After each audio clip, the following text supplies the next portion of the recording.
Ok, alors j'avais déjà donné une conférence il y a quelques années pendant le confinement dans le cadre de ce cycle de conférences Sol en ville, et puis j'avais appelé ça Que se passe-t-il sous nos pieds? Et donc là, je me suis pas trop fatigué, j'ai juste rajouté trois petits points que se passe-t-il sous nos pieds d'urbain, parce que c'est quand même la thématique de Sol en ville. Donc je vais pas que vous parler de sol urbain, mais je vais aussi vous en parler, ou on va aussi en parler tout à l'heure. Ok, donc je vais mais je pense pas que, enfin je sais pas parce que comme c'était en distanciel, je n'ai aucune idée de qui a déjà vu cette conférence ou pas, mais l'introduction c'est un petit peu la même parce que depuis 4 ans les sols ils ont pas tellement ou la science du sol n'a pas tellement changé. Je vais vous, plutôt que d'essayer de commencer par vous dire qu'est-ce que c'est un sol pour moi, parce que vous verrez tout à l'heure d'ailleurs que surtout quand on commence à venir en ville, il peut y avoir plein de façons de voir le sol différemment, ou des sols tellement différents que c'est parfois difficile de s'entendre sur qu'est-ce que c'est. Et donc je vais d'abord vous dire ce que ça n'est pas. Pour moi, un sol, un espèce de portrait chinois inversé. Et donc, ce n'est pas une surface, hein, parce que si vous tapez sol sur Google, vous allez trouver plein de moquettes et de parquets à acheter dans les grandes surfaces de bricolage. Et avant d'arriver sur une image de sol ou sur un schéma de sol, comme on peut le voir à côté, il va se passer quelques pages de quelques liens Google commerciaux. Donc ça, c'est la première chose importante pour moi. Un sol, ou en sciences du sol, un sol c'est défini comme un volume et pas simplement comme une surface. Donc c'est pas non plus juste une couche de goudron ou une dalle de béton. Le sol ensuite, deuxième chose que ça n'est pas, ça c'est souvent plus pour mes étudiants en sciences de la terre, ça n'est pas pareil que des sédiments, ou ça n'est pas non plus des roches, des cailloux si vous voulez, ça c'est plutôt en sciences du sol, nous ce qu'on va appeler le sous-sol. Ici je vous ai mis... ici, je vous ai mis, c'est l'exemple des grès là qui sont bien visibles. C'est au château du Haut-Bar là derrière Saverne. Ça, c'est ce qu'on appelle des strates. C'est des sédiments bien empilés. Non, le sol, c'est ce volume, c'est cette couche relativement fine hein, en zone tempérée. L'ordre de grandeur, c'est de 1 mètre et qui est vraiment l'interface, qui est vraiment à la surface de la Terre. Donc c'est pas une surface, c'est un volume, mais c'est ce petit volume en fait. Si on prend l'échelle de la planète, c'est extrêmement mince, mais c'est extrêmement important parce que c'est ce volume qui est au contact entre l'atmosphère et la lithosphère. Donc c'est aussi d'ailleurs ce volume sur lequel on marche. Euh, Ensuite, autre confusion en fait, ou autre terme dans lequel on retrouve sol, c'est c'est dans l'expression occupation du sol. Et c'est vrai qu'en géographie, on utilise aussi beaucoup ce terme. On va dire voilà l'occupation du sol. Ici, on a des champs. Ici, on a des immeubles de la ville, etc. Comment est-ce que les choses se répartissent à la surface du sol. Et du coup, derrière ce terme occupation du sol, souvent, on comprend plutôt ce qui est au-dessus du sol, souvent des constructions humaines d'ailleurs, ou des choses très transformées par l'homme. Moi, je vais vous parler de ce qui est en dessous, et puis surtout, ce qui est très important aussi dans ce volume, j'ai parlé d'interface entre l'atmosphère et la lithosphère, mais il y a aussi tout le vivant. C'est ce volume, il abrite le vivant, et il abrite même une grande partie du vivant. Hein, c'est très à la mode maintenant de parler de biodiversité. Alors souvent, quand on parle de biodiversité, un peu pour le grand public, on va parler de grands mammifères en disparition ou d'espèces un petit peu emblématiques. Mais l'immense majorité en fait des espèces sur Terre et de la biodiversité, elle est abritée dans le sol. soit complètement dans le sol, soit elle en partie dans le sol, en partie à la surface. Hein. Puis ici, j'ai mis quelques exemples. On voit quand j'anime ma souris, parfait. Là, les fameuses taupinières, hein, donc des petits mammifères, mais qui vivent dans le sol, mais qui se font quand même bien voir par leur petite construction qui dépasse un peu du sol. Ici, ça, c'est une trace de vers de terre, en fait, qui a ressorti qui a fait une sorte de tiricule à la surface du sol. Et puis, je vais vous montrer encore après plein de petites bêtes qui vivent dans le sol. Alors une autre notion, mais après je ne veux pas rentrer trop dans les aspects techniques, mais le sol, c'est aussi vu comme une superposition de plusieurs volumes ou de plusieurs couches, si vous voulez.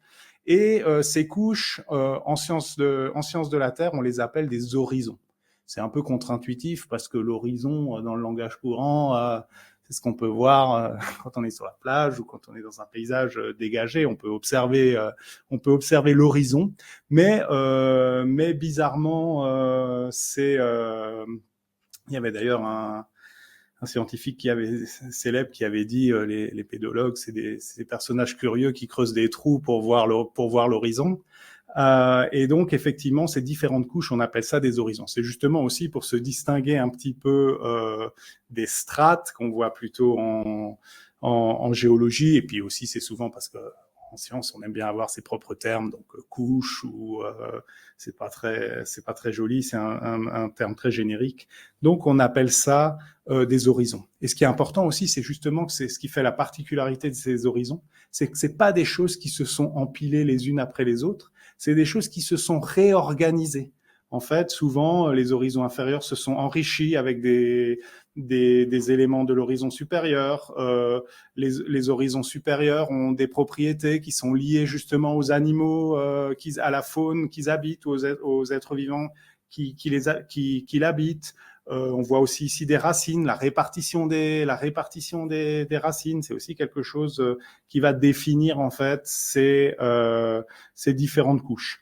Et puis souvent les derniers horizons là, les plus en profondeur, ils vont commencer à ressembler de plus en plus quand même au sous-sol, à la roche, aux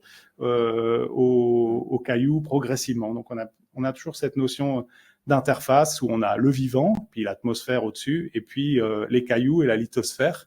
Mais entre, il y a cette fameuse couche qui est hyper importante pour le vivant et puis pour plein d'autres fonctions. Alors j'ai mis ici quelques photos. Ça va, il est pas trop mal le vidéoprojecteur. J'ai mis quelques photos de sol, de coupes, qu'on a faites dans des sols dans la région, un petit peu pour montrer en fait la diversité des sols qu'on peut trouver. Ça, c'est ce qu'on va appeler un sol brun acide, qu'on va retrouver énormément dans les Vosges, un sol forestier typique qui est souvent très acide, qui est pas très fertile. C'est d'ailleurs pour ça aussi que souvent ces terrains ont été laissés entre guillemets à la forêt ou à la production de bois parce que c'est pas des sols qui sont extraordinaires. Ici, je vous ai mis un autre exemple de sol sur calcaire. Ça s'appelle une renzine. C'est aussi pour vous montrer en fait que ces volumes ils peuvent être très variables. J'ai dit que l'ordre de grandeur c'était de 1 mètre, mais parfois on a aussi des sols qui sont très peu épais. Vous voyez ici au bout de 20 cm, on est quasiment déjà sur la roche. Ensuite, le troisième exemple, c'est un podzol. Alors ça, c'est un sol qui est vraiment emblématique, qui est souvent présenté comme modèle en sciences du sol parce que vraiment, il a ces couleurs qui sont et ces différents horizons qui sont extrêmement contrastés. Donc, c'est vraiment facile en fait de montrer qu'il y a différentes couches en sciences du sol. C'est aussi un sol qui est très peu fertile. C'est d'ailleurs un des moins fertiles et il est si peu fertile et il est pas très agréable non plus pour la faune. Les vers de terre l'aiment pas. Et ce qui fait qu'en fait, il n'y a pas beaucoup de brassage dans ce sol. Et c'est aussi pour ça que les horizons sont aussi nets, parce qu'il n'y a pas grand monde qui aime bien aller creuser des trous dans ce sol, mis à part mis à part les pédologues. Et puis là, un autre type de sol encore bien épais, bien avec beaucoup de matière organique là, qui donne cette couleur sombre là sur plusieurs décimètres de profondeur. Et ça, c'est le sol typique des Hautes-Chaumes vosgiennes là, donc les parties vraiment les plus en altitude qu'on trouve du côté là des Ballons des Vosges, et qui ont leur spécificité. Et puis c'est cela aussi dont je vais vous parler un peu plus en détail tout à l'heure. Alors toujours pour découvrir en fait les sols, un autre jeu, mais celui-là vous pourrez jouer à la maison si vous voulez, vous pouvez le télécharger ou vous pouvez jouer avec vos enfants ou même pas, ou avec qui vous voulez. C'est un jeu des 7 familles, c'est assez basique sur le plan ludique, mais c'est des familles à chaque fois qui sont liées avec le sol. C'est l'Association française d'études des sols qui édite ce jeu. Ils en avaient distribué quelques-uns, mais on peut l'imprimer si on veut et découper les cartes. Et tout ça pour vous montrer en fait un petit peu les différentes familles. Là, il est pas hyper emblématique, c'est le castor, mais il creuse aussi des trous. Et puis vous voyez, c'est ce qu'on appelle la mégafaune. C'est du point de vue du sol, hein, la mégafaune. C'est pas des rhinocéros, c'est des castors, des taupes pour les pédologues. Ensuite, on a ce qu'on appelle la macrofaune. Là encore, hein, ils sont pas hyper impressionnants, mais ils sont hyper importants. Et là, parmi les petites bébêtes qu'on va trouver dans la macrofaune, il y a les vers de terre. Et les vers de terre, ils sont extrêmement importants dans le processus de construction des sols. C'est vraiment, on les considère souvent comme les architectes du sol. Il peut y en avoir énormément dans un sol. Hein, ça peut représenter une biomasse relativement importante, et c'est vraiment les amis un peu des pédologues. Eux aussi, ils creusent. Et puis après, il y a des plus petites bêtes encore, même si on les appelle encore la mésofaune, et qui sont un peu moins connues. Alors les acariens, ils sont connus parce qu'ils sont pas que dans les sols, et puis il y a des gens qui les supportent pas bien. Puis il y en a qui sont un peu plus rigolos là. Moi j'adore celui-là, là, le tardigrade, qui ressemble un peu à un sac d'aspirateur, mais il a l'air tout à fait sympathique. Mais il est beaucoup trop petit pour qu'on puisse l'observer à l'œil nu. Et puis après, évidemment, il y a les plus petits qui sont présents partout, mais qui sont très présents dans les sols, les bactéries, évidemment, et les champignons. Alors, on a l'habitude de donner ces chiffres, d'ailleurs, qui sont tellement déments qu'on a du mal à se rendre compte que dans 1 gramme de sol, il y aurait 4000 espèces de bactéries et 2000 espèces de champignons. Il y a aussi des chiffres comme ça sur les kilomètres de filaments de champignons qu'on peut trouver dans 1 centimètre cube de sol. C'est aussi complètement délirant. Donc on peut dire que le sol, c'est vraiment le royaume des bactéries et des champignons, qui évidemment font tout un tas de symbioses, d'interactions entre eux, avec les racines des plantes. Donc vraiment le règne animal, on pourrait dire, dans toute sa splendeur. Dans toute sa partie aussi, pas visible à l'œil nu, qui fait que c'est moins connu que les taupes et les rhinocéros, mais hyper important pour la biodiversité, hyper important pour la vie, et hyper important pour le fonctionnement de nos sols, parce que c'est aussi ces petites bêtes, toute cette vie, elles mangent aussi. Il y a une chaîne alimentaire et il y a des cycles en fait chimiques. Ils mangent tout ce qui est organique, donc ils relarguent du CO2. Vous avez peut-être déjà entendu parler du CO2. Donc il y a un cycle du carbone et du CO2 dans le sol qui est contrôlé en grande partie là par ces 2 familles de bactéries et de champignons. Donc c'est extrêmement complexe, le sol. Hein. C'est encore aussi un front de science, on pourrait dire, dément, parce que évidemment, vous vous doutez bien là que ces 4000 espèces bactériennes, ça c'est un petit peu des ordres de grandeur jetés en pâture, mais on les connaît pas forcément toutes les bactéries, on n'est pas là tous les matins à les compter.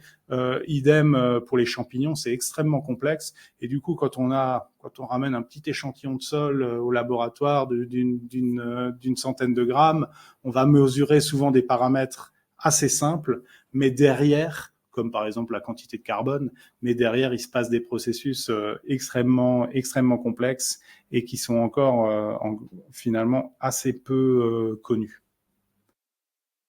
Alors, toujours dans le jeu des 7 familles, un petit peu de culture scientifique, il y a aussi Charles Darwin. Alors, on pourrait se demander pourquoi il y a Charles Darwin. Il est connu plutôt pour la théorie de l'évolution, mais il a aussi publié, en fait, il a aussi fait des publications importantes sur justement l'importance des vers de terre sur le développement des sols, et presque il est considéré par certains pédologues comme le premier scientifique à s'être intéressé au sol et avoir compris un certain nombre de choses sur les sols, et il est moins connu pour ça, mais il est quand même très connu, donc on aime bien le rappeler. Et puis voilà, bon, une dernière petite photo sur les racines, c'est ultra basique, tout le monde a sans doute déjà vu des racines, mais quand même pour rappeler que le sol, c'est quand même le support de toute la végétation, et sans sol, pas de végétation, ou sans sol, une végétation de type lichen ou algues, mais que pour avoir de la végétation, des forêts, des cultures, tout ce qu'on veut, il faut du sol, et il faut un sol vivant. Voilà, donc ça c'était pour donner un petit aperçu de ce que c'est le sol pour moi. Alors je vais pas tout, finalement quelque part c'est bien de pas tout de suite rentrer en ville, parce que ça serait peut-être un peu violent après avoir vu tout ce vivant, et puis arriver vers quelque chose de plus aride. Alors entre-temps, je vais vous parler un petit peu de recherches que j'ai menées depuis quelques années déjà. C'est pour ça que là, j'ai encore un petit peu modifié le titre, ou c'est le titre de la sous-partie. Que s'est-il passé sous nos pieds? Parce qu'en fait, c'est ça mon vrai travail de chercheur, c'est de chercher dans les sols des traces de la végétation ancienne, ou des traces du passé de manière générale, parce que ces sols, ils contiennent aussi des indices, et on peut mener un petit peu comme une enquête sur ces sols. Alors, ça se passe où? Ça se passe, ce que je vais vous présenter là, dans les Hauts-de-Chaume vosgiennes. Je vous ai dit, je vous ai montré tout à l'heure le Ranker. Je vais vous le remontrer. Ici, on a le sommet du Honeck. Alors, peut-être que, je ne sais pas trop, sans doute la plupart d'entre vous connaissez déjà ces paysages. Alors, c'est là que ça devient un petit peu une soirée diapositive. Ça, c'est la chaume du Rosberg. Hop. Alors ici, on est de nouveau au Honeck. C'est un petit peu un point de vue,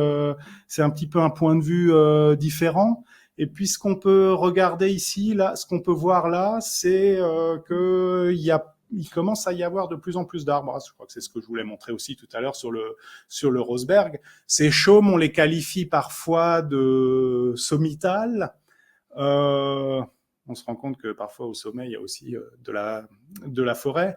Et puis, il y a encore, quand moi j'ai commencé à travailler sur ces milieux-là, le débat était encore assez vif. On disait de ces chaumes aussi qu'elles étaient primaires, au sens où elles avaient été héritées en fait de la dernière période glaciaire. Il y a même certaines espèces végétales, certaines petites plantes dans les cirques qu'on retrouve aussi dans les Alpes, ou qui ont des points communs avec des espèces subalpines, ou qui sont des espèces subalpines. Et donc, il y avait cette idée un petit peu d'héritage. Bon, donc je ne vais pas m'étaler là-dessus. La notion de végétation primaire, j'y crois pas trop, ou j'y crois plus trop de toute façon. Je ne sais pas si vous avez vu les publications récentes sur les villes entières qu'on continue de trouver au milieu de l'Amazonie, mais ça marche pas non plus visiblement le primaire en Amazonie. Mais du coup, la question, c'était plutôt que de dire que non, que ce qui s'était pas passé, c'était de retrouver quelle avait été l'histoire de la végétation sur ces Hauts-de-Chaume. Hop, qu'est-ce que je voulais vous montrer? Et puis finalement pour retracer cette histoire des Hauts-de-Chaume, bon, il existe différents types d'outils. Ici, je vous ai remontré cette magnifique carte là du XVIe siècle de représentation des Hauts-de-Chaume. C'est vu depuis c'est une représentation qui est relativement connue. C'est vu depuis le côté vosgien plutôt, et puis on a une représentation là des Hauts-de-Chaume qui ressemble bien à des chaumes, il n'y a pas de problème. Il y a d'autres documents là plutôt du XVIIIe siècle, des cadastres aussi qu'on a utilisés pour essayer de suivre un petit peu l'évolution de la végétation. L'exemple que j'ai pris là, c'est parce que le plan il est joli, mais c'est pas sur les Hauts-de-Chaume. Et puis on aimait bien aussi utiliser les cartes postales anciennes pour suivre l'évolution de la végétation. Ici, on est nouveau dans le massif du Rosberg et on se rend bien compte. Au début du XXe siècle, on a une production considérable de cartes postales. Surtout d'ailleurs pendant la Première Guerre mondiale, où depuis le front, on envoyait des cartes postales un peu partout en France. Donc il y a un magnifique fond de cartes, de photographies en fait du début du XXe siècle. Et puis bon, bah là, on se rendait bien compte de l'évolution de la végétation. C'est assez connu dès le XIXe siècle. Il y a une déprise agraire. La forêt regagne du terrain sur les chaumes. Pas forcément sur les chaumes les plus hautes. Là, on est au Rosberg, on n'est qu'à 1000 mètres d'altitude. Mais quand même, on pouvait suivre cette progression de la forêt. Mais tous ces documents-là, bon, bah, ça permettait de remonter quelques siècles. Il y en a d'autres. Donc, notre travail à nous, il consistait à aller voir dans les sols, à faire des trous dans ces sols pour retrouver des marqueurs plus anciens. Ici, c'est mon petit clin d'œil à mon collègue Dominique Schwartz, qui est maintenant à la retraite, qui m'a initié au creusage de trous et à la pédologie.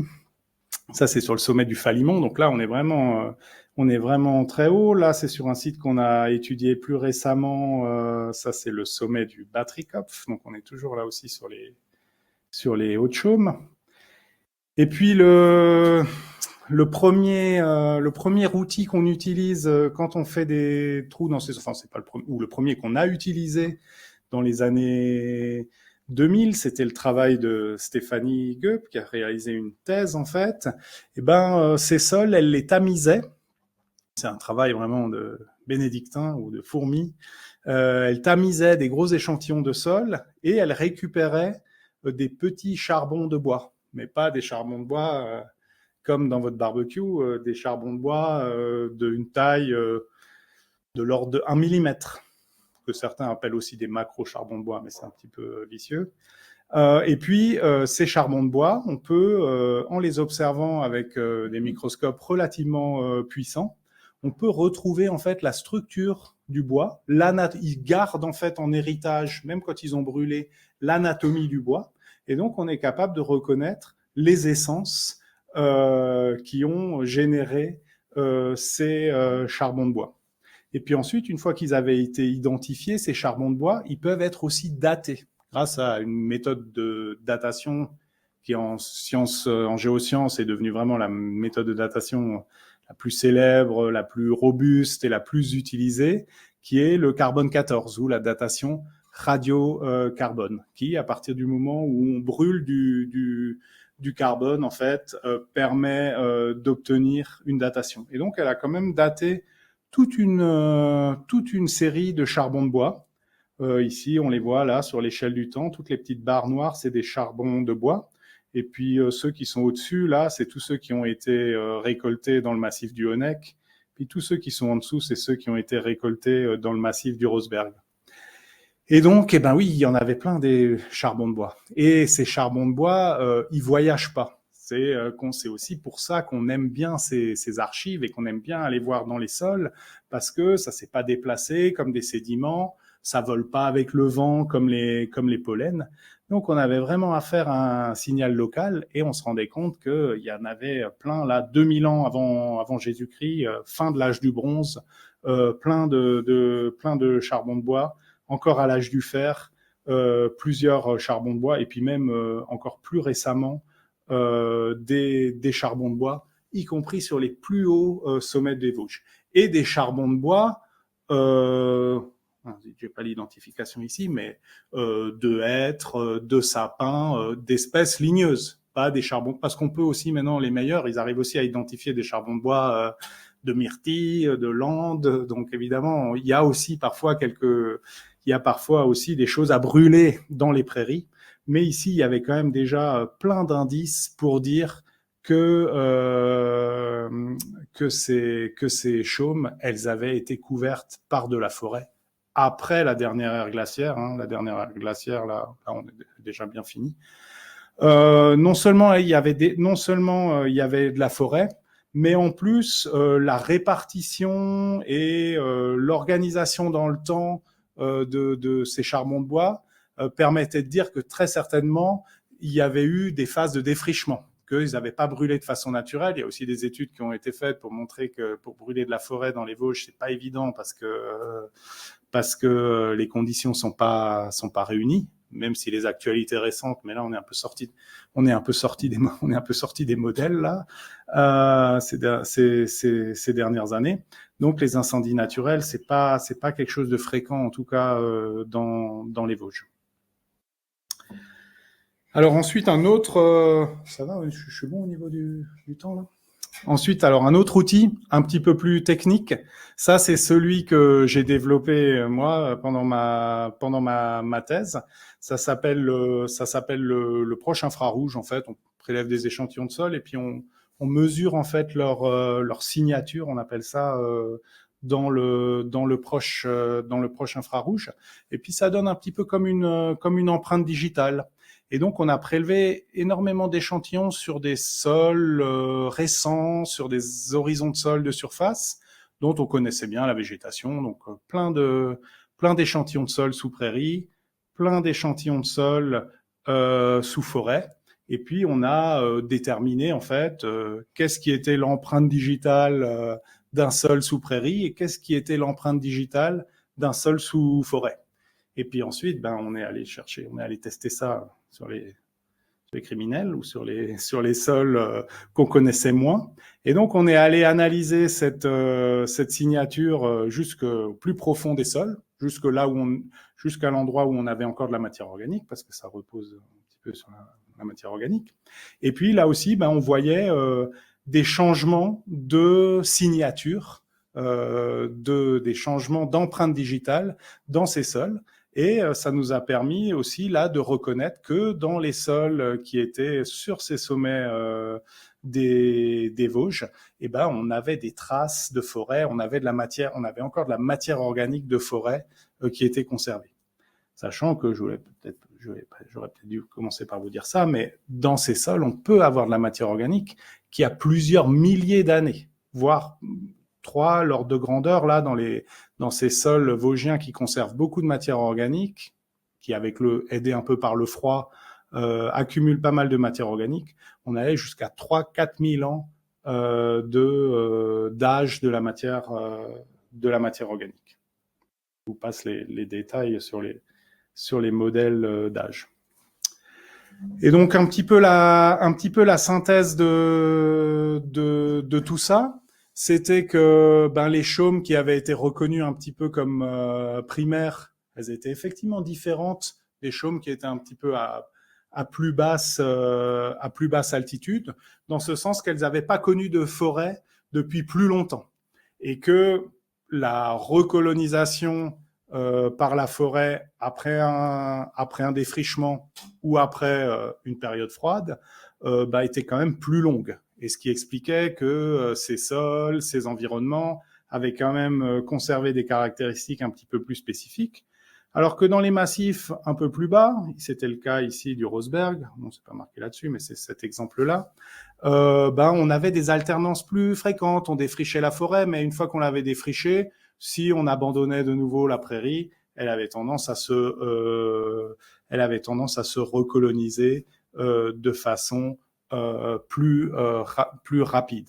Donc voilà pour vous montrer un petit peu comment ces outils ils essayent de suivre la dynamique de la végétation.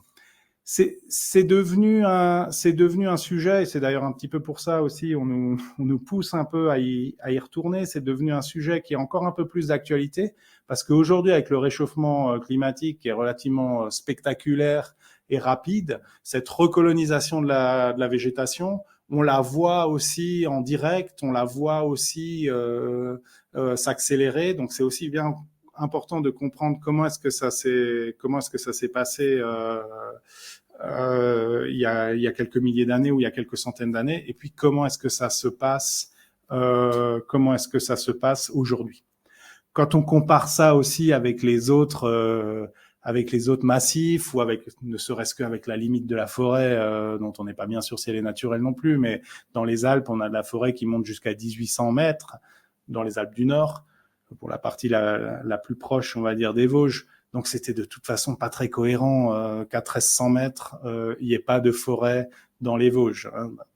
Les gens qui travaillaient dans les autres massifs, ils rigolaient aussi un peu sur cette notion de forêt primaire en disant oh, bah oui c'est l'exception vosgienne quoi. Voilà donc ce que je voulais vous montrer un petit peu de mon travail et maintenant je vais vous parler un petit peu, on va revenir un petit peu en ville et on va essayer de voir un petit peu qu'est-ce qui se passe sous nos pieds. Alors, comment je vais essayer d'improviser. Alors, ça va se passer à Strasbourg. Ça, c'est déjà... Je ne spoil pas en vous disant ça. Tac, tac. Il est où maintenant mon WooClap? Ok, alors, bon, j'avais prévu vraiment de vous faire partie. En fait, ceux qui ont... Non, mais personne n'a de réseau, en fait. Hein. C'est pas la peine que je dise ceux qui ont de réseau ont le droit de jouer et puis les autres non. Donc, effectivement, vous avez le droit de... Pour certaines questions, ça va marcher et puis pour d'autres, non. Bon, alors celle où on peut répondre par oui ou par non.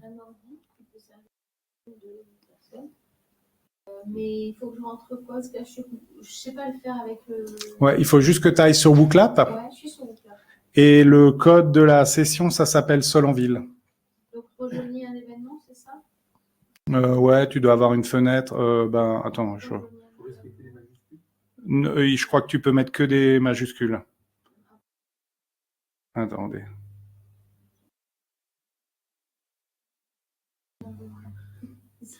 Non, mais si tu vas sur t'as été sur l'application WooClap? Je suis sur WooClap. Non, mais il faut pas que tu te connectes avec ton compte. Il faut que tu. Non, il y a écrit rejoignez un événement. Ouais. Le code de l'événement. Ben voilà, c'est Sol-en-Ville. Le code de l'événement, c'est Sol-en-Ville. Non, mais c'est normal. Attends, il faut que je lance le truc. Si, parce que sur mon téléphone. Bon, c'est pas grave, c'est pas grave.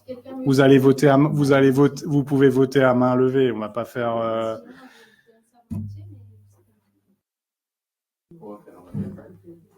Il y en a qui. Les jeunes là, ils n'y arrivent pas. Il y a pas de réseau. Vous avez pas de réseau en fait? Moi, je veux bien le donner. Le problème, c'est juste que je sais pas faire. Alors, ma première question, ouais, voilà, on va le faire. Attends, c'est pas grave. C'est pas grave, vous aurez pas votre Pix, vous aurez pas votre Pix. Alors, ouais, donc la première, de toute façon, il faut qu'on choisisse l'un ou l'autre. Donc, d'après vous, est-ce qu'il y a des sols en ville? La question est peut-être un peu triviale. Alors, qui pense qu'il y a des sols en ville?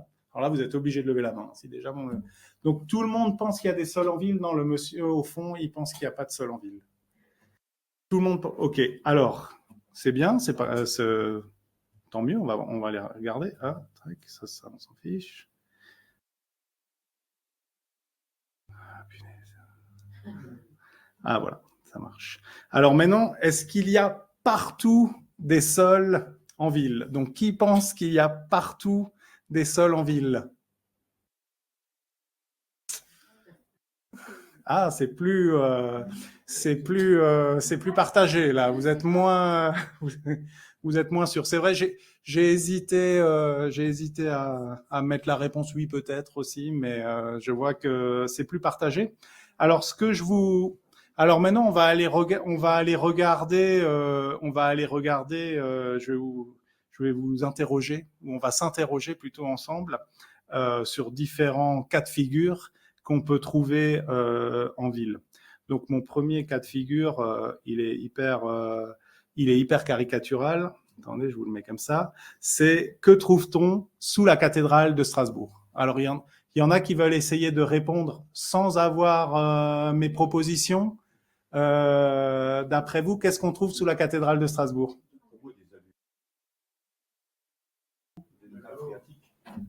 Ouais, des alluvions, de l'eau. Je crois que c'est dans mes propositions. C'est pas. Alors, ah bon, il y en a qui ont déjà vu, qui ont eu le temps de voir ce qui se passait. Alors, mes propositions, c'était un sol vivant. Non, mais là, c'est l'orangerie. Ah, punaise. Je trouve qu'elle est trop vite. Ouais. Je maîtrise pas non plus. Ouais, pardon. Voilà, c'est ça. C'est les mêmes propositions de réponse. Alors, c'est un sol vivant. Il y en a qui pensent qu'il y a un sol vivant sous la cathédrale. Ah, alors c'est vrai que alors c'est vrai que d'après ce que je vous ai dit, il pourrait y avoir des bactéries. Pourquoi pas. Alors il y en a alors des alluvions, effectivement. Des alluvions en fait. Pourquoi est-ce qu'il y aurait des alluvions sous la cathédrale? Ouais, c'est le Rhin. En fait, dans la plaine rhénane ou dans le fossé rhénan, il est à peu près intégralement rempli avec des alluvions du Rhin. Ça, c'est plutôt ce que nous, on va appeler le sous-sol. Hein. D'ailleurs, il y en a plusieurs dizaines, plusieurs centaines de mètres d'épaisseur. Et sous nos pieds, là, sous Strasbourg, ce que nous, on va appeler le sous-sol, eh ben, c'est ces alluvions du Rhin qui ont été déposées il y a longtemps au Quaternaire. Ils s'en déposent moins maintenant parce que les alluvions, ils restent dans les lacs suisses. Alors des pilotis. Alors ça, il y en a qui ont répondu des pilotis. Il y en a d'autres qui pensent que c'était des pilotis. Alors c'était un peu un piège parce que des pilotis, non, c'est pas des pilotis. Ouais, mais alors c'est pas des. J'ai révisé, c'est des pieux, mais c'est pas des pilotis parce que les pilotis, ça voudrait dire que la cathédrale serait suspendue, ça serait un peu lourd. Donc ok, c'est pas des pilotis, ça c'était juste un peu pour jouer sur les mots, mais effectivement, à l'origine, ou en tout cas, on a retrouvé des traces dans les alluvions justement. On avait mis avant la construction des pieux pour en fait consolider le sous-sol, parce que bon, ben voilà, on avait prévu de construire quelque chose de plutôt lourd. A priori, ces pieux, ils ont disparu entre guillemets. Ce qu'on retrouve, c'est un petit peu le fantôme, c'est un petit peu la matière organique, mais le bois, en fait, il a été entièrement décomposé. Mais on retrouve on retrouve en fait ce qu'on appelle en archéologie des fantômes. On voit encore la trace, mais il y a plus de bois en fait au sens. Et donc ça joue plus forcément son rôle d'ailleurs géotechnique, on pourrait dire, mais bon, la cathédrale a l'air de tenir le coup quand même. On a rajouté du béton fin 19e, début 20e. Ah ouais, ça je connais. Alors ça je connais. C'est possible. Ça. Il y avait des fissures. Et dans les. On rajoutait du béton. Ah ouais, c'est possible. Si il n'y avait pas eu l'allemand, la cathédrale serait par terre. Ouais, peut-être. La cathédrale était fermée pendant une quinzaine d'années, plus ou moins. Et ça, c'était en quelle année alors? Je connais pas. Ah ouais, d'accord, ok. D'ailleurs, vous allez là où il y a la poste, vous verrez, il y a un carron là. Et c'est expliqué. Alors c'est assez illisible parce que tout est écrit en gothique ou il faut le décomposer. Et c'est lui, c'est de l'architecte en chef, c'est lui, il n'avait pas vu. Et ils ont mis du béton en dessous alors de la cathédrale, c'est ça? La cathédrale, c'était parfait. D'accord. Ah, merci.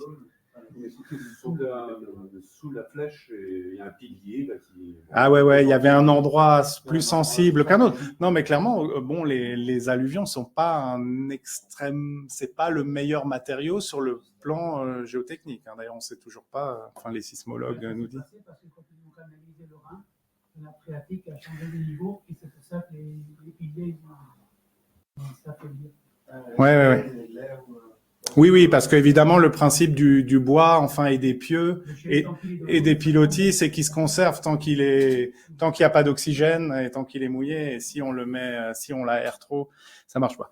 Bon, alors, personne n'a répondu à un lac souterrain, mais vous connaissez peut-être aussi, il y a la légende comme quoi il y aurait un lac sous la cathédrale. Il y a d'ailleurs des illustrations aussi de un petit peu fantasy. Fantaisiste, oui, où il y a des bateaux, etc. Alors, la confusion vient peut-être sans doute aussi de la nappe, parce que parfois, j'ai aussi parfois des étudiants qui, quand on leur parle de nappe phréatique, pensent qu'il y a un lac ou une grotte souterraine, mais non, c'est les alluvions qui sont gorgées d'eau, donc il n'y a pas de lac. Et donc, mais c'est bien, alors, j'allais vous dire non, il n'y a pas de sol vivant, et je resterai même sur ma position de dire il n'y a pas de sol vivant parce que je vous ai dit que le sol abritait énormément de vivants, mais c'est pas parce qu'il y a du vivant que nécessairement il y a un sol et qu'il reste quelques petites bactéries ou qu'il reste même beaucoup de bactéries ou des champignons sans doute d'ailleurs dans les sous-sols de la cathédrale très certainement, mais ça en fait pas forcément un sol avec des horizons à l'interface, etc. Donc ça répond pas tout à fait à la définition, mais vous m'avez quand même bien challengé avec ces histoires. Il y a très certainement du vivant, mais je suis pas tout à fait d'accord avec un sol vivant. Ok, alors allons-y, on va commencer aussi comme ça, puisqu'il y en avait qui a les bonnes réponses sans proposition. C'est quel sol trouve-t-on dans le jardin de l'orangerie? Alors, j'imagine vous pouvez penser à n'importe quel parc, il n'y a pas de... Alors, ouais, on peut dire un sol vivant, c'est dans les propositions aussi. Ouais, alors le sol, lui, il est toujours à l'interface. Donc, si on veut parler des niveaux plus bas, on n'est plus dans le sol. Eh ben, oui, ça c'est toute la difficulté. Mais j'ai dit l'ordre de grandeur, c'est 1 mètre. Mais alors attendez, parce que c'est là qu'il faut que je joue sur mes trucs. C'est que ça, j'avais quand même prévu ça. Ouais, c'est pas le bon parc, mais ils ont un peu la même, ils ont un peu la même tête. Là, on est dans le parc des Comtades, mais bon, parc de l'Orangerie, parc des Comtades. Il y a une dizaine d'années, on avait fait une étude des sols avec un étudiant on avait eu l'autorisation de creuser des trous dans quasiment tous les parcs de Strasbourg. Enfin, on avait fait pour Thalès, Comtade, Orangerie, le jardin des Deux Rives. On avait comparé un petit peu ça. Et donc voilà à quoi ça ressemble. Une des particularités aussi quand on fait des trous en ville ou des trous là pour le coup dans des parcs, donc une situation quand même bien spécifique, c'est que c'est hyper hétérogène. Quand on va faire un trou à un endroit, à un autre, on va se retrouver dans des situations finalement très différentes. Ah ouais, alors l'orangerie a aussi effectivement une histoire assez complexe. Donc, un sol vivant, ça a déjà été proposé là derrière. Des remblais. Alors ça, c'est très classique. C'est très classique en ville déjà. On aime bien ramener du matériel. Tiens, ici, je vais même pas proposer des alluvions. Alors, ouais, qu'est-ce qu'on appelle remblai? Ça peut être tout et n'importe quoi, mais c'est quelque chose dont je dirais qu'il n'est pas autochtone. Ça veut dire c'est du matériel qu'on a rapporté. Et quand on rapporte du matériel, qu'est-ce qu'on va transporter comme type de matériel quand on est à Strasbourg? Soit du matériel pour surélever quelconque, très souvent ça va être des alluvions, parce qu'on ne va pas aller chercher le matériel non plus à 200 km, parce que donc très souvent ça ressemble à des alluvions qui proviennent des gravières, de n'importe ou ailleurs, en général, on fait un peu des échanges entre les chantiers. Ça, c'est quand il n'y a pas vraiment d'intérêt agronomique particulier ou quoi. Et puis sinon, qu'est-ce qu'on ramène de la terre? Et d'ailleurs, les paysagistes, les travaux publics, etc., ils appellent ça de la terre végétale. Alors ça, on n'aime pas du tout comme terme en sciences du sol, mais parce que ça veut tout dire et rien dire, mais on va ramener quand même une terre dans laquelle on va faire qui va servir de support, éventuellement un peu qui va permettre de fertiliser, qui va servir de support pour planter de la pelouse, des arbres, etc. Aujourd'hui, il est très à la mode de mettre du gravat, c'est-à-dire quand on détruit quelque part. Alors le remblai, faire des matériaux et hop. Et c'est pas seulement à la mode maintenant. Ça, c'est typique les archéologues le savent bien de l'époque romaine. À l'époque romaine, on reconstruisait toujours du nouveau sur les gravats. On n'évacuait pas les gravats. Et là, quand je disais c'est très hétérogène, j'ai parlé de remblai. Le plus classique, c'est les alluvions, mais les gravats, c'est aussi quelque chose de très classique. Et quand on fait des trous dans les parcs de Strasbourg, là, ça se voit, ça sur les profils, ça se voit pas trop parce que la couleur est quand même dominée par la matière organique, etc. Enfin, c'est sale entre guillemets, mais on va trouver des briques, du béton, des déchets plastiques, toutes sortes de choses. À la fois des choses qu'on a ramenées en camion pour remblayer, mais aussi des choses, voilà, de la ville, j'allais dire. Enfin, toutes sortes de déchets. Donc, c'est extrêmement hétérogène. Il y a aussi tout un tas de choses qui sont remaniées. Il y a un moment, et pourtant on avait essayé de prendre des précautions, on a creusé une fosse, on est tombé sur un réseau électrique, etc. Donc forcément, mais en fait, il y en a pas. En fait, si je vais dans les Hauts-de-Chaume et que je creuse un trou et que je tombe sur un réseau électrique, je me dis punaise, c'est vraiment j'ai tout faux. Alors que si je vais en ville, ça fait partie en fait des réseaux. Il y en a partout. Tout est remblayé. Tout à propos de la cathédrale, on a parlé de la période allemande. Tout le quartier de la Neustadt, il a été remblayé. Il est construit, il est surélevé. Et il est sur des remblais. Alors, et c'est pas bien documenté. J'en ai encore discuté l'autre jour avec mon collègue archéologue. Certains pensent que qu'il y a en partie des anciens remparts qui ont servi pour emblayer, mais en fait, on les retrouve quand on fait des trous, on les retrouve pas tant que ça. On retrouve plutôt des matériaux qui ressemblent aussi aux matériaux qui sont en dessous, quoi, parce qu'en fait, on a creusé à des endroits où on a creusé un peu dans des gravières pour surélever tout ça. Hein. Ça fait des volumes d'ailleurs gigantesques. Hein. C'est pas les remparts qui auraient suffi pour emblayer toute la Neustadt sur plus d'1 mètre. C'est entre 1 et 2 mètres de surélévation. Hein. Parce qu'on a dit que les jardins botaniques seraient à peu près Oui, alors justement, on a fait une étude là il y a pas longtemps dans le jardin botanique serait le jardin botanique qui est légèrement déprimé serait le niveau d'origine avant Remblai. Bon, ça paraît assez crédible d'après la topographie, mais c'est pas si évident quand on fait des trous dedans en fait. Il semblerait que les arrière-cours, ils ont remblayé pour faire la voirie. À l'avant, donc, vous avez un niveau, et dans les arrière-cours, il y a un autre. Il y a des zones qui peuvent être déprimées. Ouais, ça, c'est possible. Il y a sans doute tous les cas de figure. Il semblerait qu'ils aient remblayé pour éviter les inondations. Ouais, ça, bien sûr. Et ensuite, ils ont travaillé sur l'île, il n'y avait plus d'inondations possibles. Et voilà, et c'est pour cette raison que, par exemple, l'église Saint-Paul est sur un autre niveau. L'église Saint-Paul est en dessous. Ouais, d'accord. Et sur les quais, les quais sont plus hauts.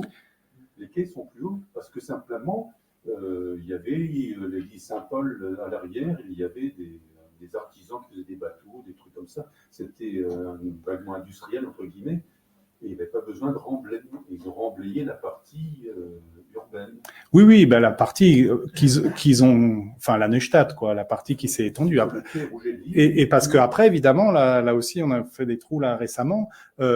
Toute la partie du Wacken, il n'y a plus du tout de remblai. Et là, pour le coup, c'est en zone inondable. Hein. D'ailleurs, le document le plus simple, j'allais dire, ou le plus évident pour travailler sur ces remblais, c'est le plan de prévention des risques inondation. On voit tout de suite ce qui n'est pas ou peu remblayé, il y a un risque d'inondation, enfin juste avec la crue centenale de l'île. Qu'est-ce que j'avais mis aussi? Ouais, ben là finalement, j'avais proposé plein de réponses. Un sol vivant, oui, parce qu'on va plutôt trouver le sol, il est plutôt assez bien structuré. On trouve du vivant dans ce sol. C'est peut-être pas, il abrite peut-être pas une biodiversité extraordinaire, mais quand même plein de choses. À l'orangerie, je pense que les pauvres taupes, elles doivent être chassées, mais pas les vers de terre. Et puis plein d'autres choses. Donc ça a été remblayé. Que ça a été ça, on le voit que le matériau c'est un espèce de tout venant, de mélange de gravats, de choses. Donc il y a eu des phases de remblai, pas forcément d'ailleurs de 1,50 m dans la problématique inondation, mais plutôt au moment de construire cet espace.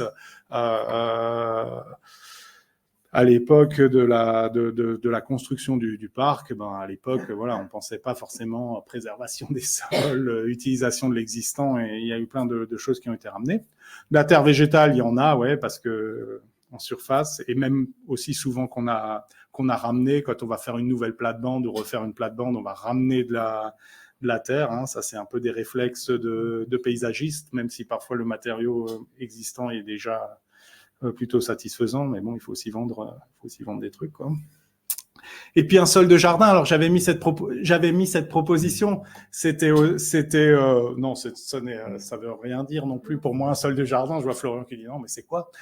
C'est parce que c'était un petit clin d'œil à l'histoire de l'orangerie, parce que l'orangerie, avant de devenir un jardin d'ornement, ça faisait partie d'une vaste zone maraîchère en fait au nord de Strasbourg, donc j'aurais pu dire d'ailleurs un sol maraîcher, c'est pas tout à fait un sol de jardin, mais c'était quand même plutôt des petites parcelles, parce qu'on n'était pas dans de la production de masse, et donc une grande zone maraîchère là qui s'étendait d'ailleurs jusqu'à la Robertsau, et qui servait à alimenter en fait Strasbourg en temps où on était encore dans les circuits courts par la force des choses.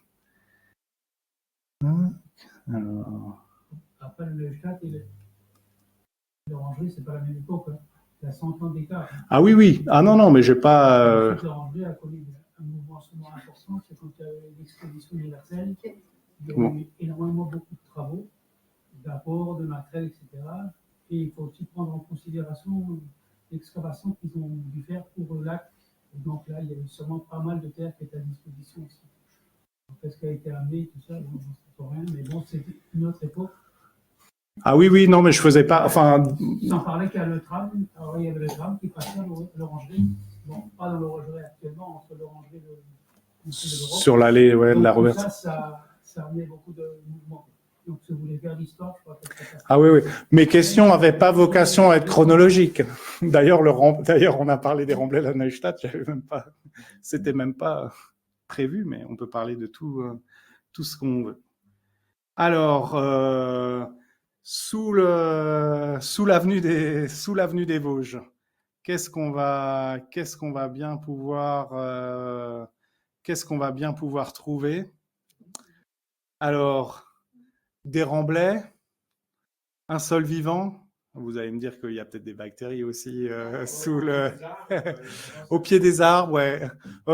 Alors ma question, c'était vraiment sous l'avenue. J'ai essayé d'ailleurs de raboter un peu. J'ai essayé de trouver un compromis qu'on puisse reconnaître l'avenue, mais oui, dans les pieds d'arbres. Alors c'est quelque chose de différent. Maintenant, ma question, ça portait vraiment un peu qu'est-ce qu'on va trouver sous le macadam.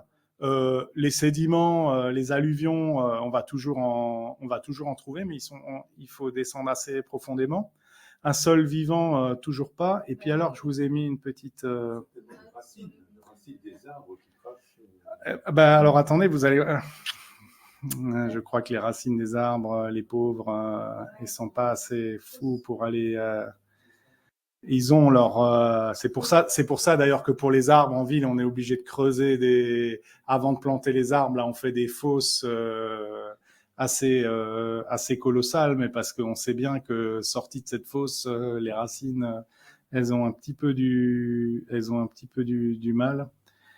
Et ah non, c'était pas ça que je voulais montrer. Ah, voilà, c'est pas avenue des Vosges. Ah bah là, on voit pas. Là, par contre, on voit pas très bien sur cette photo. C'est pas avenue des Vosges, mais c'est pas très important. C'est une coupe là sous une route. Bon, la couche de goudron, celle-là, on la connaît. Celle-là, on voit dessus.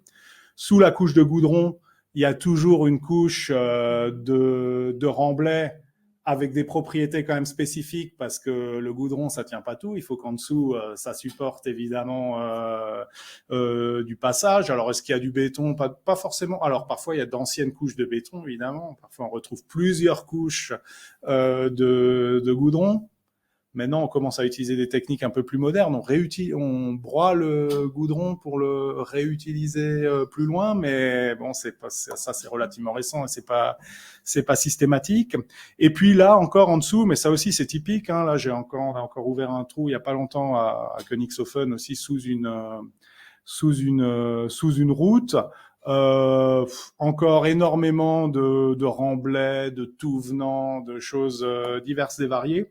Et puis ici, c'est seulement là, au-delà d'1 mètre, qu'on retrouve. Ah punaise, je vois l'écran là où les couleurs sont géniales et là, c'est nul. Il faut regarder là les photos. Et là, on commence à trouver les niveaux naturels. Alors à Strasbourg, depuis tout à l'heure, on a parlé des alluvions du Rhin. Mais on trouve aussi, quand on s'éloigne un peu vers l'ouest, on trouve aussi des alluvions de la Bruche, et pas seulement autour de la Bruche actuelle, mais une ancienne Bruche qui fonctionnait là dans le quartier Gare. On retrouve des paléochenaux de la Bruche qui sont bien anciens, hein, ou même qui datent d'avant la ville romaine même, mais on retrouve du coup des alluvions qui sont un peu différents de ceux du Rhin. Et puis quand on s'éloigne un peu, soit vers Schiltigheim, soit un peu plus vers l'ouest, on va aussi retrouver, je sais pas si c'est ça ici d'ailleurs, mais on va retrouver aussi des dépôts de limon éoliens, les fameux Leuss qu'on retrouve dans le Korosberg, dans les champs et qui sont aussi fertiles. On les retrouve aussi sous la ville.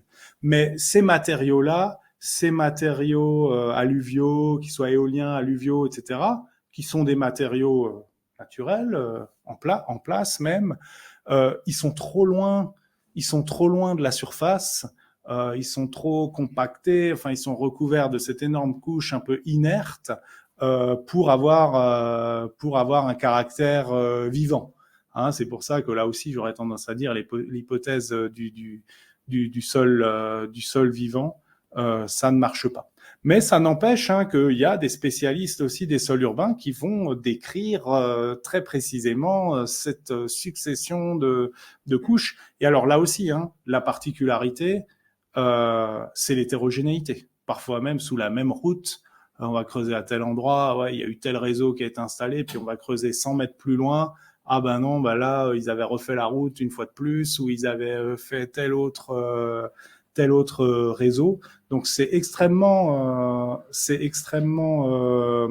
hétérogène et extrêmement compliqué aussi de cartographier finalement les sols en ville. Alors, qu'est-ce que j'avais là? Ah ouais. Bon, allez, alors on peut en faire une petite dernière, et puis de toute façon la suivante elle va pas s'y prêter. Ah, du Glooby-Boulga. Non. Ouais, voilà. Il faut avoir la référence, mais pas la référence pédologue. Ouais, parfois entre nous, on appelle ça comme ça, mais non, c'est pas un terme. Ça n'a pas été repris. Pas encore. Ok, alors là, alors là, c'était un petit clin d'œil à Solanville parce que c'est eux qui m'ont attiré un jour de canicule sur l'îlot Starlet. Donc je sais pas si j'avais prévu aussi de vous montrer où c'était l'îlot Starlet parce que c'est peut-être moins connu quand même que la cathédrale et ah non, c'est pas là. Je croyais avoir là. Hop. On peut revenir là. Donc l'îlot Starlet, c'est une ancienne infrastructure portuaire, et c'est là, si je me trompe pas, c'est c'est cette partie-là. Donc c'est une zone qui va être urbanisée ou qui est en train d'être urbanisée, mais qui n'est pas encore urbanisée. Hein. Ici, vous avez le parc de la Citadelle, donc c'est pas tout. Hein? Alors justement, c'est l'objet de ma question. C'est pas encore assez clean. Ouais, oui, la partie sud, voilà, exactement. Je vois qu'il y en a qui connaissent très bien. Donc la partie sud a été urbanisée finalement très récemment. C'était aussi l'objet de la visite qu'on avait faite. Et du coup, décidément, pardon. Alors des remblais liés aux installations portuaires. Alors en tout cas, oui, alors ouais, comme sur tous les autres sites, j'ai envie de dire oui, des remblais. Et puis oui, parce que là, il y avait des installations portuaires, donc très certainement liées aux installations portuaires. Un sol vivant. Alors mon exemple, c'était sur la partie nord, celle qui n'est pas encore urbanisée. Donc, je crois qu'il restait pas grand-chose de vivant et on n'a pas encore remis de vivant à l'heure actuelle. Ouais, il y avait de l'herbe. Ouais, il y a de l'herbe. C'est vrai, il y a de l'herbe. Il y a de l'herbe qui pousse. Donc, on peut dire, c'est un début de. On peut dire, il y a un début de formation de. Un début de formation de sol. Non, mais c'est vrai, quand il y a des plantes pionnières qui viennent s'installer, et puis quand c'est justement. Ah oui, ils avaient. Ok, ça c'est alors. Ouais. Alors c'est vrai que ça ils ont. C'est vrai, non, mais ils ont fait ça aussi. C'était pas peut-être pas exactement à cette parcelle-là que je pensais. C'est pour ça, mais je vais y venir tout de suite. Bon, des alluvions, on a vu qu'il y en a un peu partout, qu'ils aient été transportés, rapportés, déplacés, ou qu'ils soient, si on va un peu plus en profondeur, qu'ils soient là d'origine. Alors un sol dépollué, donc c'est un petit peu ce qui a été évoqué là par ce qu'on appelle la phytoremédiation, donc en plantant des essences qui vont fixer un certain nombre de polluants. Ça je pense que c'est un petit peu cosmétique parce que d'une part ça marche pas avec tous les polluants et puis surtout ça prend du temps quoi. Il suffit pas d'en semer une année et puis hop les plantes prennent tous les polluants. En plus après il faut en fin de compte la terre pour enlever. Voilà, et donc oui, ça c'était à ça que je pensais. Il y avait là quand on avait fait la visite, il y avait le responsable de l'opération qui nous avait expliqué. Et d'ailleurs un des atouts là de cette technique de dépollution qu'ils ont employé, donc c'était effectivement ça demandait pas mal d'énergie parce qu'ils ont chauffé le sédiment pour détruire les polluants. Mais ce qui mettait en avant, c'est que ça a été fait sur place. Je ne sais pas si on peut appeler ça une centrale thermique ou enfin cette installation a été faite sur place, ce qui fait qu'on n'a pas transporté des matériaux où on n'a pas été mettre les matériaux pollués quelque part où ça dérangeait pas pour ramener d'autres matériaux et ça c'est extrêmement coûteux en énergie, etc. Donc ce qui a été mis en avant là, c'est que il y a eu cette dépollution presque in situ du site. Maintenant sur la si ça a été ils n'en sont pas au niveau où ils voulaient arrêter parce qu'après ils vont changer en termes de profondeur. Ouais, enfin les coefficients, je ne sais pas à partir de vous, mais parce que ça coûtait extrêmement cher. C'était tout au bout, il y avait non, mais on s'est pollué d'un côté pour polluer de l'autre, parce que pour faire de l'énergie, il faut bien de la polluer. Il faut bien on fait que déplacer la pollution. Sur Valozac, qui est l'endroit dont on parle. Ouais. Oui, voilà. Toi, tu connais mieux comment. La SPL de Rive, elle est allée au bout du truc, et en plus avec des choses assez hallucinantes, c'est-à-dire qu'en termes de coût, au final, ça coûte à peine plus cher que si ça avait été traité selon les formats habituels. On excave, on enlève. Ouais, de déplacer et tout. À l'origine du projet, ils se sont rendus compte que donc on avait mis des remblais pour couvrir le site, puisque Starlet historiquement, c'est un stockage de charbon, quoi. Donc c'est polluer, c'est polluer, quoi. Et en fait, on avait mis des choses pour couvrir et on s'est aperçu que dans les différentes strates qui avaient été mises avec le temps, il y avait des quantités non négligeables de matériaux qui étaient propres, enfin, qui n'étaient pas pollués. Donc l'idée était partie de là, c'était de dire tant qu'à faire, il y a des choses qui sont en place qu'on peut récupérer. Parce que classiquement, on aurait tout enlevé, tout jeté. Hein. Enfin, voilà. Et donc il y avait une partie qui a été récupérée, qui a été qui va être utilisée. Enfin, je ne veux pas rentrer dans les détails, mais il y a des matériaux géotechniques qui ont été retirés de ça, donc plutôt portants, enfin, des choses dures et qu'on peut utiliser comme sous-couche qui sont portants. Il y a des matériaux qui ont été réenrichis en compost mûr et autres qui vont servir après de terre végétale. Et ça, l'expérience fonctionne très très bien. Et il y a il y a une partie de terre qui a été dépolluée par les phénomènes thermiques et réenrichie en compost, et qui sont effectivement réutilisés aussi, avec la spécificité du travail qui a été mené par la SPL, vous l'avez peut-être déjà vu, c'est qu'on a d'abord planté les espaces paysagers avant de se construire le bâtiment. Ouais, ça c'est dans la partie sud du coup. Ouais, parce que alors bon, là dans le cas du port, c'est un peu particulier parce qu'il n'y avait pas vraiment d'espace vert il y avait pas c'était quand même déjà hyper urbanisé, même si c'était pas des habitations, c'était une installation portuaire. Mais ce qu'on voit souvent dans des aménagements plutôt type lotissement, etc., c'est on commence partout par la partie qualitative du sol, on dégage tout parce que sur le plan géotechnique, c'est pas intéressant. Pour le chantier, c'est pas intéressant. Et puis on construit la maison, on construit le garage, on met du goudron. Et puis à la fin, ce qui reste, le petit bout de jardin, on ramène encore de la terre. Souvent, il n'y a pas ce réflexe de se dire, mais il faut quand même garder l'existant. Et l'image que je donne souvent, c'est qu'un sol, et c'était un petit peu l'objet aussi de mon introduction, un sol, c'est quelque chose d'organisé, c'est quelque chose de construit, il y a différents horizons, c'est un petit peu comme une maison.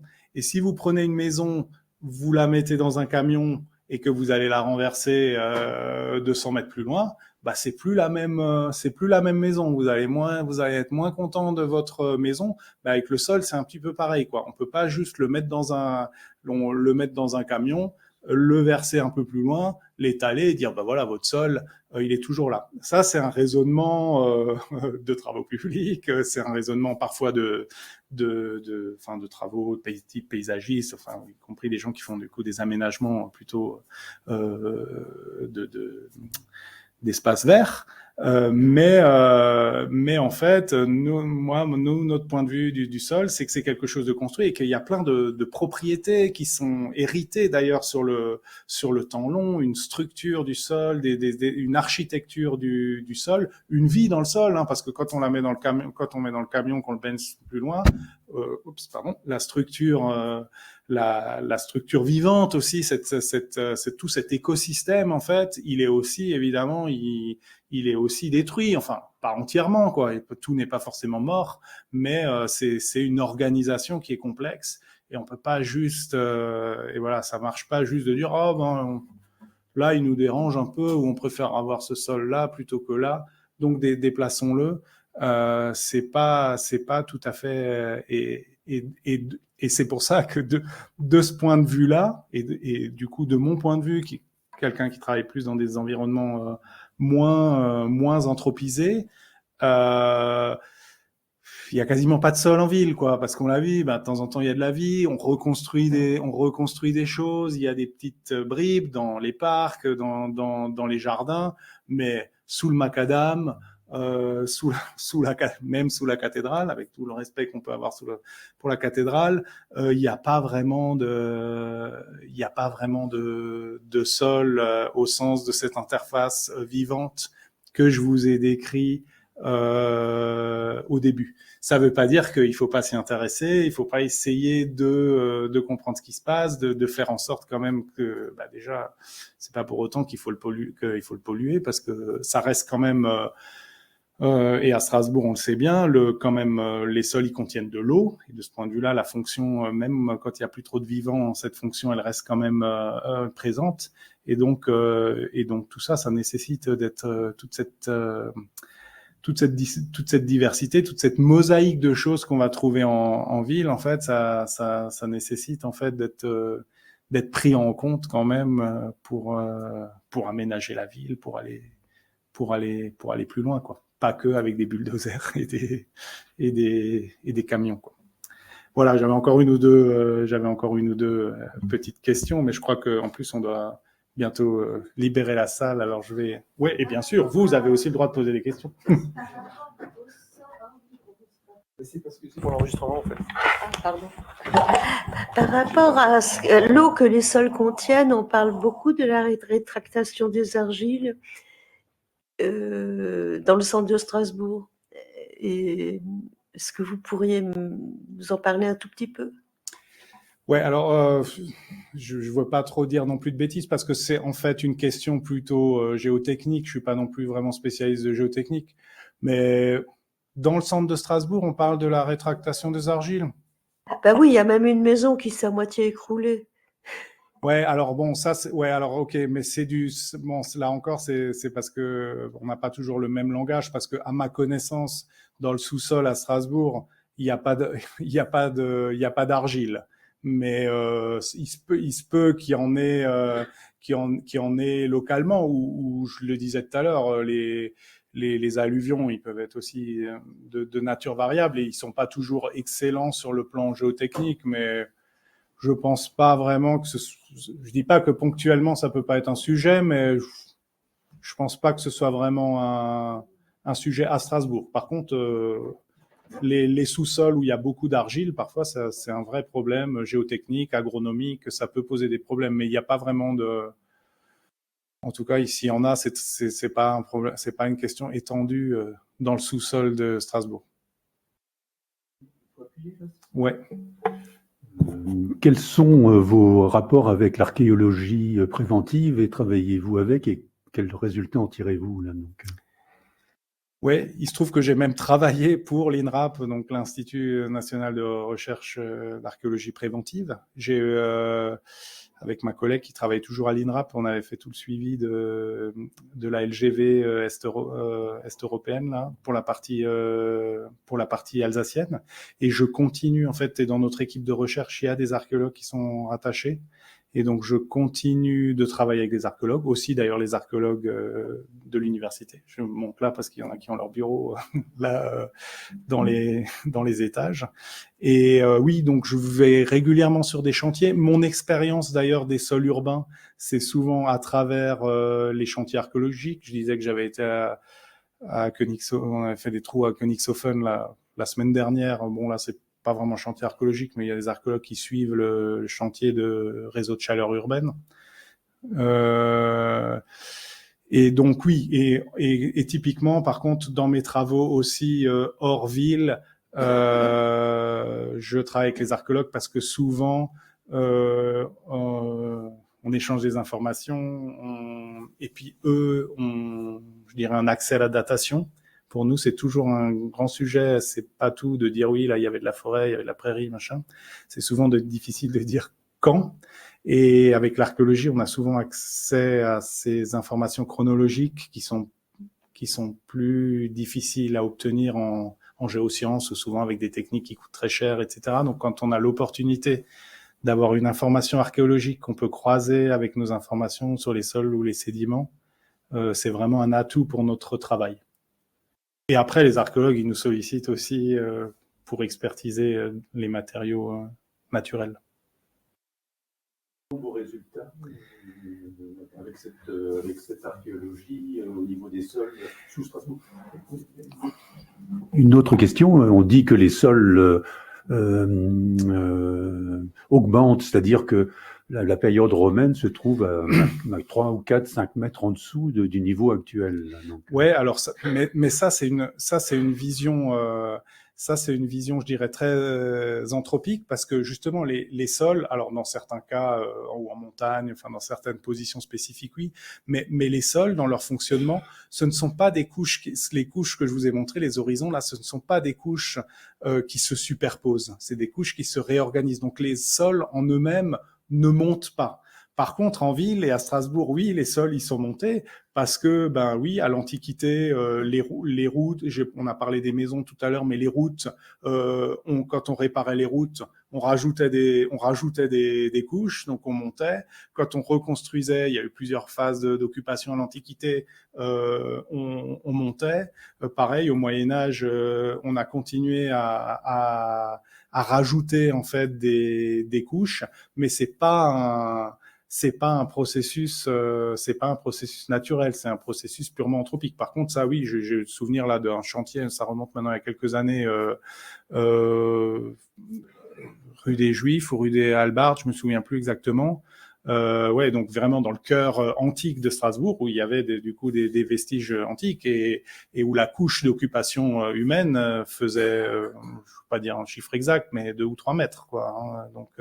Donc effectivement, ça, il y a un processus d'accumulation, mais qui est vraiment, c'est la construction de la ville, hein, et c'est assez typique, hein, en Orient, il y a des villes, là, il y a des telles qui ne sont que, en fait, quand on construisait les maisons en terre, au bout de quelques années, elles s'écroulaient et on en reconstruisait par-dessus. Et ces fameuses villes qui sont maintenant aujourd'hui parfois plus des villes, mais juste des petites collines, c'est cette construction, quoi. Où on n'avait pas aujourd'hui, on a un peu ce réflexe quand on construit quelque chose. On passe le coup de bulldozer, mais c'est quelque chose de relativement récent à l'échelle de l'histoire humaine, en fait. Les fouilles romaines de Félix-Ophène, on voit bien la différence entre il y a 2000 ans et aujourd'hui, enfin, la montée du niveau du sol. Vous me posez une question ou vous me... Oui, non, une question, oui. Ouais. Oui. Ouais, mais je pense... Ouais, je pense... On imagine les premiers étages, ils étaient comme un peu en contrebas. Ouais. Alors j'ai pas suivi. Il y a eu il y a eu plusieurs fouilles à Königshofen parce qu'il y a une bonne partie aussi de construction antique, mais j'ai pas suivi les dernières fouilles là. Je vais parler de Königshofen tout à l'heure, mais c'était juste un suivi de réseau et il n'y avait pas de site antique. Mais oui, j'imagine c'est la même chose à Königshofen, là qu'au centre. Alors peut-être parce qu'il y a une histoire urbaine quand même un peu moins complexe que dans le centre urbain, c'est peut-être un peu moins surélevé, mais de toute façon à Königshofen, il y a moins aussi la problématique d'inondation parce qu'on est déjà un peu sur le terrain naturel est déjà un peu plus élevé par rapport à Strasbourg et par rapport au cours de l'île, quoi. Donc je pense qu'il y avait aussi des implantations de ce côté-là parce que c'était un peu moins exposé aux inondations. Enfin ça c'est une supposition. Ouais. Oui, pardon. Est-ce qu'il n'y a pas aussi un phénomène qu'on néglige un tout petit peu, c'est que c'est le vivant aussi qui fait que le sol recouvre le minéral. C'est-à-dire que je vais prendre un truc tout bête. Vous avez des pas japonais dans votre jardin. Chaque année, vous êtes amené à gratter ce que les vers de terre, taupes et autres bestioles ont finalement ramené par-dessus. Et en réalité, c'est pas forcément le sol qui monte, c'est que le sol étant mouvant et le minéral ne l'étant pas, le minéral finit petit à petit par être enseveli par ce sol qui continue de travailler tout le temps, quoi.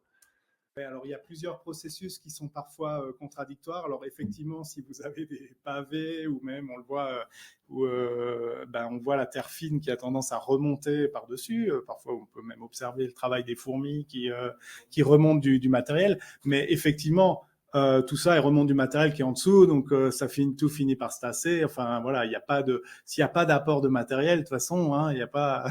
on ne peut pas surélever le sol. Et effectivement, c'est plutôt des mouvements relatifs entre des particules fines et des particules plus grossières. Parfois, il y a des mouvements d'ailleurs avec le gel inverse. Parfois, on dit dans certains champs que les pierres poussent parce que les pierres remontent à la surface. Mais tout ça, c'est ce que je décrivais. Hein. Parmi les échanges de matériaux, j'ai parlé des échanges liés au vivant, mais il y a aussi des échanges liés à la physique du sol, qui fait que certains éléments plus gros ou plus petits ont tendance plutôt à être remontés par-dessus les autres ou à redescendre. Donc, il y a des réorganisations. Et en particulier parce que on est dans cette zone en fait qui est au contact avec des changements de température, avec l'atmosphère, qui est en contact avec le vivant, et donc tout ça c'est vivant en fait, et ça se réorganise. Parce que quand on parle de création du sol, on a cette image de matière organique qui tombe et qui va venir réenrichir le sol, et au fur et à mesure, on a quand même cette impression que ça monte, alors que non, il y a un équilibre qui se... Oui, c'est un cycle parce que la matière organique, elle est décomposée par le vivant. La litière, elle est incorporée dans, en général, ce qu'on appelle le premier horizon, l'horizon A. Et en fait, c'est un cycle. On parle d'ailleurs pour la matière organique. Tout à l'heure, pour ça, je voulais pas rentrer dans ces détails-là. On parle pas d'âge. Je vous ai parlé de milliers d'années, mais on parle de temps moyen de résidence. Parce qu'en fait, c'est en permanence recyclé. Alors évidemment, dans certains milieux froids, etc., on va avoir tendance quand même, le stock, il augmente avec le temps. Quand le temps moyen de résidence est très long, et si on laisse notre sol tranquille, le stock, il augmente un petit peu. Mais le stock, il peut aussi diminuer. Et c'est tout l'enjeu là sur les questions de sol et de réchauffement climatique, parce que le sol pourrait stocker en théorie plus de carbone pour qu'il y en ait moins dans l'atmosphère, mais c'est extrêmement instable. Et notamment les techniques un peu qu'on essaye pour compenser nos émissions de CO2, les techniques qu'on teste beaucoup maintenant pour essayer de mettre plus de carbone dans le sol. Souvent, le problème, c'est que c'est du carbone qui reste pas très longtemps dans le sol. Donc, d'apporter plein de carbone dans le sol, si c'est pour qu'au bout de 2-3 ans, souvent la matière organique fraîche, au bout de 2-3 ans, elle sera ressortie, ça n'apporte pas grand-chose. Donc, c'est aussi extrêmement complexe. Même juste naturellement, pas forcément par le fait de faire un labour ou quoi que ce soit qui va ressortir, c'est tout. Même juste naturellement, alors. Ah oui, complètement. Les bactéries, en fait, pour parler que d'elles, les bactéries, elles consomment la matière organique, elles respirent et elles ce qu'on appelle la minéralisation. Et donc, elles libèrent les éléments minéraux qui sont fixés avec la matière organique, qui vont être fondamentaux pour les plantes, qui vont faire que le stock va se renouveler aussi d'éléments minéraux. Et le carbone, sous forme de CO2, il ressort du sol. Et ça, c'est un phénomène parfaitement naturel. Il faudrait, sinon ça voudrait dire qu'il n'y a pas de vie qu'il n'y a pas de vie dans le sol. Enfin, qui dit vie, qui dit aussi manger, quoi. Hein. Et ces bactéries, elles ont besoin de manger et de respirer. Et donc, elles relarguent le CO2. Elles consomment le carbone, arrive effectivement le plus souvent par la litière. Enfin, en tout cas, en forêt, le schéma est bon là. Elles arrivent par les feuilles mortes, etc. Et c'est aussi tout le problème de l'agriculture, parce que dans l'agriculture, la grande partie de ce que les plantes transforment, on le sort du champ et ça revient pas au sol, quoi. Donc, pour l'instant, sur les techniques, on va dire, on essaye plutôt de faire des techniques déjà qui ne déstockent pas du carbone. Ça, c'est déjà bien. Et pour votre avis sur le biochar? C'est très à la mode. Ça, c'est très à la mode, c'est sûr. Vous voulez dire pour stocker du... Ouais, bon, je pense que ça... Je sais pas. Je suis pas suffisamment, je veux pas me prononcer là-dessus. Je sais que c'est hyper à la mode, c'est hyper à la mode, je devrais dire, en recherche. Il y a plein de gens qui font c'était très à la mode il y a 10 ans, en tout cas, mais j'ai vu récemment qu'on continue à faire pas mal de recherches, avec les apports de biochar dans le sol, mais j'ai l'impression que c'est pareil, c'est un peu, ça fait partie de cette catégorie de choses où on stocke du carbone, mais pas pour très longtemps, quoi. Donc ça plafonne assez vite aussi, quoi. On arrive à en stocker un peu, mais après quand on continue à rapporter des nouveaux stocks, ça plafonne, quoi. Hein. Donc il y a pas, de toute façon, on s'en doute pour cette histoire de réchauffement climatique. Il faut pas s'attendre. C'est quoi cette technique biochar, ça consiste en fait à mettre une sorte de charbon de bois en fait donc en fait c'est du carbone qui va être relativement inerte et qui va pas être consommé du coup, qui lui va être plutôt stable. Et puis en plus, il a aussi d'autres propriétés. Il va aérer le sol, il va avoir une capacité à retenir l'eau aussi. Enfin, il y a pas mal d'atouts agronomiques, quoi. Et donc, ou dans les fosses, ouais, voilà. Donc oui. Bon, ça peut. Je pense Je pense que ça peut pas faire de mal, mais je pense que c'est pas non plus la solution miracle, quoi.